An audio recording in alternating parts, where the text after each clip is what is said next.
All right, Bobs, we're starting a new book against my better judgment. So the Witch Won't Eat Me, Fantasy and the Child's Fear of Infanticide.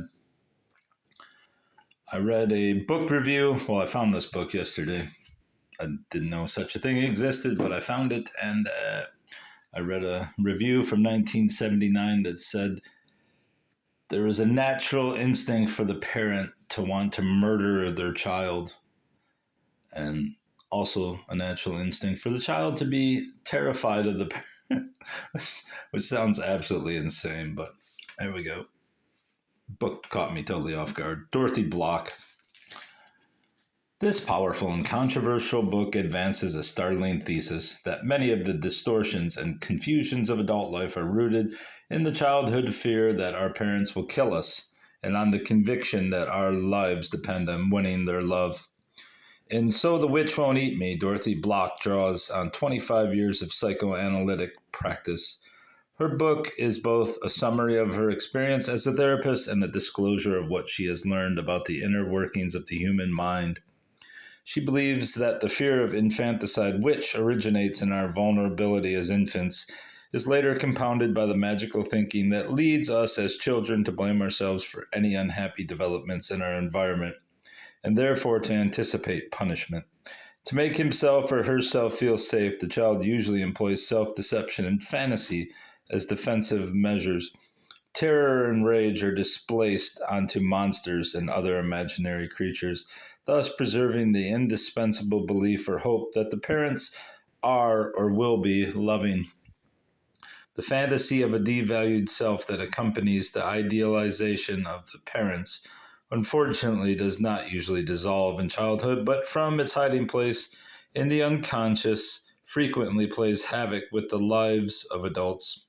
The ramifications of this process can be complex and devastating, as the author shows through her moving and dramatic accounts of therapeutic encounters with both children and adults.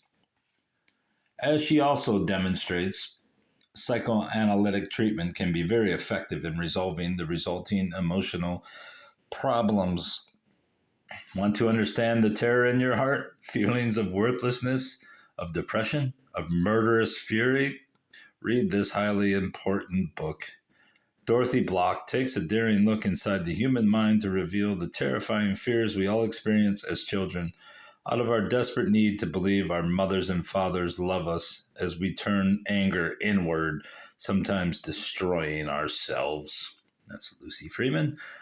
Let's see what Hyman Spotnitz has to say. This book presents an exceptionally lucid and sensitive description of the role of destructive aggression in the mind. The author demonstrates the extent to which primitive attempts to defend against its figure in the thoughts and fantasies of human beings during the various periods of psychological development. She beautifully illuminates the constructive use of aggression in interpersonal relations. Take a look at the book itself. Obviously, it's an ex-library book, but that's fine with me. I only paid 50 cents for it. Houghton Mifflin, Boston, 1978. This book is dedicated to my patients, a constant source of insight and inspiration. And we'll read the 2-page preface and then end the video and start the first chapter in another video, just to keep the flow in perspective.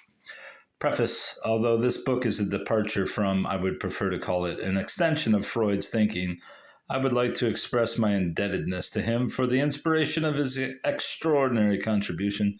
No matter how far we may deviate from his theories, his concepts frequently provide the impetus and serve, pardon my shoe, as a springboard for the explorations of whatever fresh areas we may enter. In pursuing his theories further, using the tools he has bequeathed to us, we merely follow the example he so admirably set up in his brilliant efforts to understand the human psyche.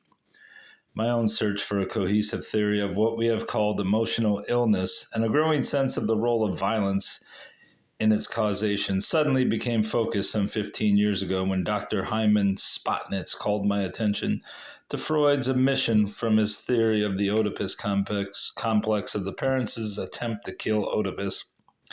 I am indebted to Dr. Spotnitz for the intellectual commotion that followed and for his continuing interest and encouragement. His own departure from Freud's theory of treatment stresses the primary importance of eliciting the patient's aggressive feelings, which has made possible the successful treatment of schizophrenic patients and has been of inestimable value. To me, in treating my patients, I am also indebted to him for his assistance in formulating the difference between homosexual fantasy and homosexual identity in Chapter 3. For reading this manuscript, and for the insistence that resulted in the writing of Chapter 13 and the elaboration of the dynamics of several of the fantasies. Responsibility for the concepts that have finally resulted in this book, however, is entirely mine. I would like to thank the Psychoanalytic Review for permission to reprint substantial sections of several chapters which originally appeared in that journal, and Modern Psychoanalysis for permission to reprint Chapter 7.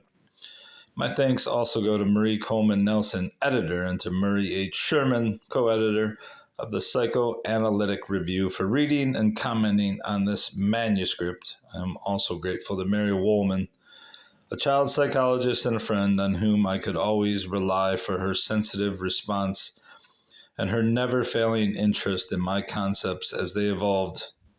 To Francis Tenenbaum, who facilitated the journey of the manuscript, to all those friends whose enthusiastic support has been an ever-present resource, and to Yuri Sewell in particular, for his kind and generous help.